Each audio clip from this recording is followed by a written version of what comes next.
Cheers. Happy Monday. I love coffee. Do you love coffee? I love coffee. If you look in the description below, there's a video that actually shares breakdown of my entire email template start to finish. And if you're curious about that template or even my Consultation Information Sheet, a lot of other planning forms and print-offs I do too, head into my Discord. All this information is there for you for free. Take advantage of everything I have and really join this amazing community. This sheet will help save your business. No question in mind. This sheet, this information, the first 30 minutes of my consultation is for me getting to know the couple really well. And that's how I start off the conversation. So after a bride and groom, they come through and sit down and I say, well guys, our agenda today is first we're gonna go through a little Q&A questions so I can get to know you guys a little bit better as a couple. Kind of find out exactly where you're at in your wedding planning, your expectations of a DJ. And through the entire consultation, check in with your bride and groom. Check in with them. Just ask them simple questions. Say like, hey, does this sound good? Hey, does this make sense to you? Hey, and get a yes or no answer from them. They will appreciate you so much just by asking those questions. Start off at the top here.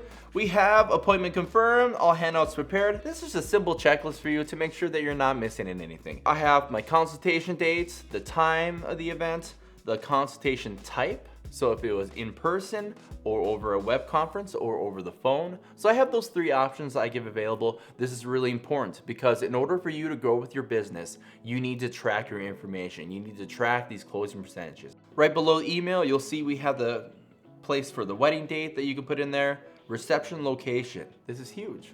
If you haven't asked that during an email, ask them then.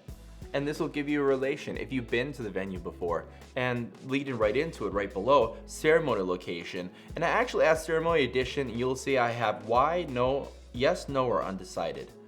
Some brides and grooms, I'll open up a bit and say, hey, since you're at a venue, I've done ceremonies there. Do you plan on having everything at the same location?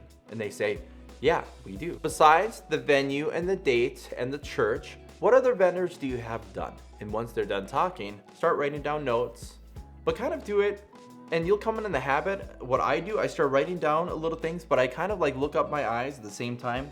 So I'm saying, okay, photographer, videographer. Yeah, and then I'll stop for a bit and just connect with them. And the next question underneath, it says, any other wedding vendors do you need help looking for?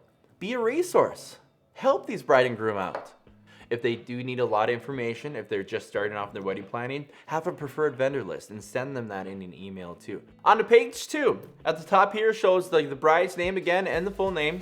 You want it on both sides. You want it on both sides of the paper. This is weird. I usually don't have it. I usually have it like flipped like this. I'll have to adjust that on my printer next time. Why? Because you can be able to flip back and forth and you don't need to say like, if you happen to like just frantically forgot the bride's first name quick, or maybe the groom's, and you're like, oh, and Emily, what do you do for a living? Have it on both pages. It's gonna save you that awkward, oh, he didn't remember my name conversation. This is where you'll take an opportunity and really connect with the bride and grooms, get to know them on a personal level. So when you're not planning a wedding, when you're not studying, when you're not working, what do you guys do for fun together? And then they will open up and say, oh, hey, we go to the lakes, we go this. And get to the point where I ask this question all the time. It's my number one question I love to ask is, what else? What else? And I usually compliment right before and I say, hey, perfect. What else? What else do you guys do for fun? When you talk about the hobbies and pastimes, it's very important that you use this information in some way in your actual presentation when you talk about your services.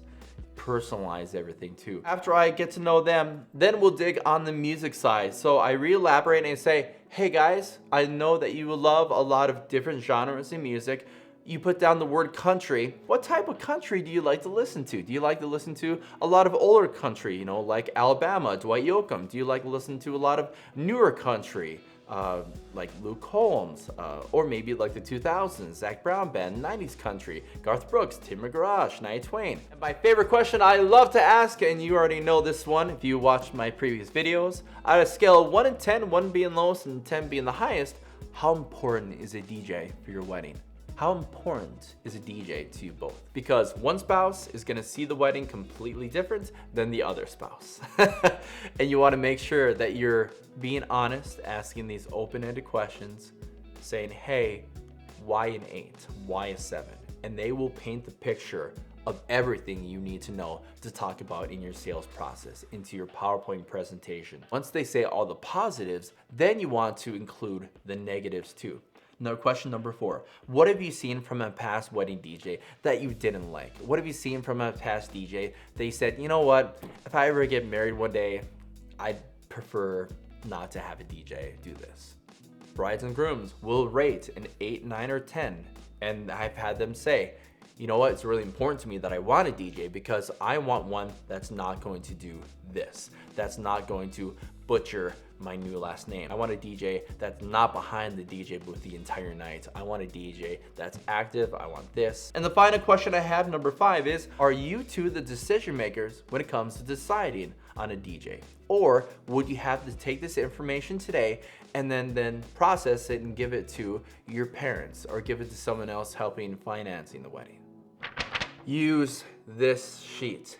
Use this sheet, guys. This is gold. This is so good. This is going to help your business in so many ways. Curious, what do you guys think of this? What do you think of my information sheet? Does it make sense for you? Do the questions make sense? Maybe you guys might have a better idea.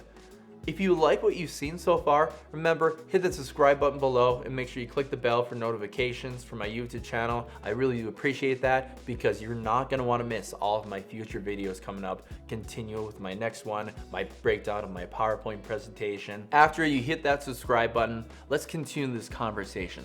I stream every Sunday, Tuesday, Thursday at 9:30 Central on a platform called Twitch. The link is in the description below. You can check it out. Hit a follow, hit the heart button on there so you're notified when I'm going to go live. And one last thing, thank you. Thank you so much for taking the time out of your day.